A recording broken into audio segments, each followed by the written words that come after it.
सही मसला रमज़ान का नहीं है। सारा साल आदमी सब्ज़ी खाता है, सारा साल आटा खाता है, सारा साल हर चीज़ खाता है। जब तक उसकी ज़िंदगी है उसको हर चीज़ होनी चाहिए।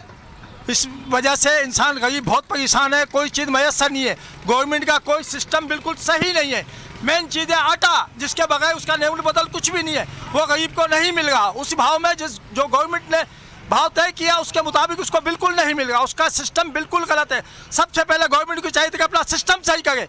गंदम जिस तरह से देनी चाहिए उस तरह से दे मिल को। मिल वालों को पाबंद करे कि वो आटा उसी भाव दे, और दुकानदार को पाबंद करे कि वो उसी भाव बेचे।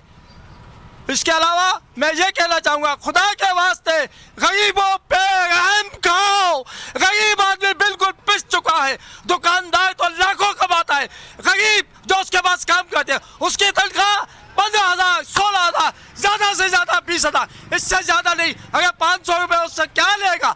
घी ले, आटा ले, चीनी ले, पत्ती ले, अगर क्या ले, दूध ले 160 रुपये किलो, 140 रुपये किलो आटा ले, अगर क्या लेने के ले। अगर फ्रूट का तो सोच भी नहीं सकता कि वो फ्रूट खाए गरीब आदमी। रोज़ा रखने के बाद वो तो भूख से, नमक से रोज़ा खोल ले बस। उसके पास तो कुछ भी पैसे नहीं जो कुछ अपना सदेबाप कर सके। गरीब आवाम हर तरह से पूछ चुकी है, अगर ईद आ गई है कपड़ा कहाँ से लेगा?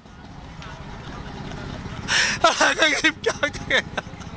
बिल्कुल, आपने देखा कि अवाम जो है वो रोने पर मजबूर हो चुकी है। इतना गम और गुस्सा जो है उसका इजहार किया जा रहा है। तो नजर आ रहा है सामने लिखा हुआ है जुल्म मिटने के लिए 2 चीजों से मिटेगा भाई।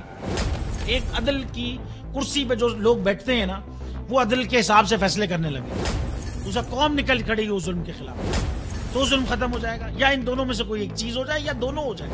अगर 420 का मुकदमा था, उस वक्त अदलिया में जो लोग बैठे हुए केस देख रहे थे वो पूछते ना, यार चीट हुआ कौन है? जब उनको दिखता कोई चीट नहीं हुआ, केस खत्म कर देते। तो जालिम जुल्म कर ही नहीं पाता। 9 जजेस ने नोट बिफोर किया मेरे केस को यार, 1.5 साल चला। शख्सी जमानत का केस, सेम केस इस्लामाबाद में कर दिया। एक ही इल्जाम पे 2 केस हो नहीं सकते भाई। मतलब 60 दिन का वक्त होता है। 102 दिन के बाद मैं जीत गया, केस बरी हो गया। 102 दिन के बाद अपील फाइल की, एक्सेप्ट कर ली। नहीं करते ना एक्सेप्ट, खत्म हो जाता ना जुल्म यार। भरी अदालत में मुझे बरी कर दिया, फिर पता नहीं क्या हुआ 2.5 घंटे बाद का नोट बिफोर। मैं नहीं सुनता ये केस, खड़े रहते अपने फैसले पे, मिट जाता जुल्म। अल्लाह ताला ने बिठाया इन कुर्सियों पे इनको यार, ये अल्लाह ताला की तरफ से फैसले करने हैं। तो या तो ये फैसले आएंगे, जुल्म मिट जाएगा, या कौम खड़ी हो जाएगी जुल्म के खिलाफ। सुप्रीम कोर्ट के मंसूर अली शाह साहब जस्टिस एक ऑर्डर पास किया उनकी बेंच ने, और उस ऑर्डर के अंदर उन्होंने बड़ा क्लियर बता दिया कि जी बरियत की जो दरखास्तें हैं वो कब कब लगेंगी।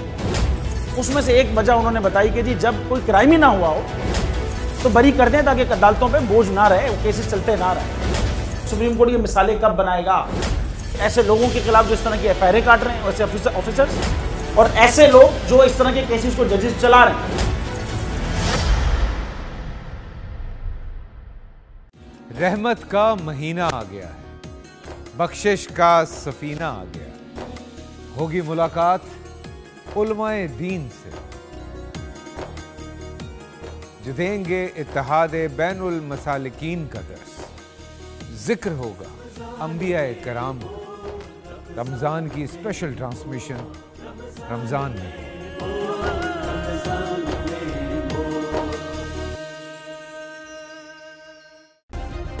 सब्सक्राइब करें और बेल दबाएं ताकि कोई खबर रह न जाए।